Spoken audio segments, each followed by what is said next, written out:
నేను ఎవరో తెలుసా? శ్యామన్న వాళ్ళ అమ్మని, శ్యామన్న వాళ్ళ అమ్మని గారిని, అమ్మని తెలుసా మీకు తెలుసా? శ్యామన్న వాళ్ళ అమ్మని నేను వింటున్నాను. ఆ పిల్లలు అట్లా పెంచుకున్నానండి నేను, నా పిల్లలందరూ అట్లా పెంచుకున్నాను నేను. వింటున్నారా? అట్లా పెంచుకున్నందుకు ఈనాడు నా కుమారుడు ఇంత పెద్ద సేవకుడు అయిపోయాడు. ఇప్పుడు ఆల్ ఇండియా దేశమంతా కూడా మనదైపోయింది కదా. మన సొంత శక్తి కాదు, సొంత భక్తి కాదండి. ఆ యేసు ప్రభుత్వ దయ, ఆయన ఎందుకు భయభక్తి చేస్తే అప్పుడు మన పిల్లలు మనం పెంచుకుంటాం. మనల్ని దేవుడు నడిపిస్తూ వచ్చాడు కదా. దేవుడు నడిపిస్తాం. మీ పిల్లలు కూడా పద్ధతులు కావాలి, సమరలాగా తయారు కావాలి.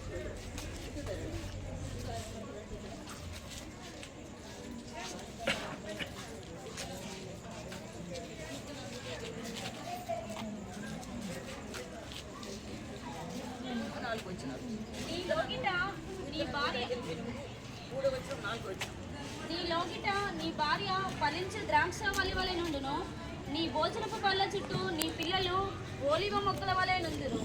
యెహోవా యందు భయభక్తులు గలవారు ఈలాగు ఆశీర్వదింపబడును.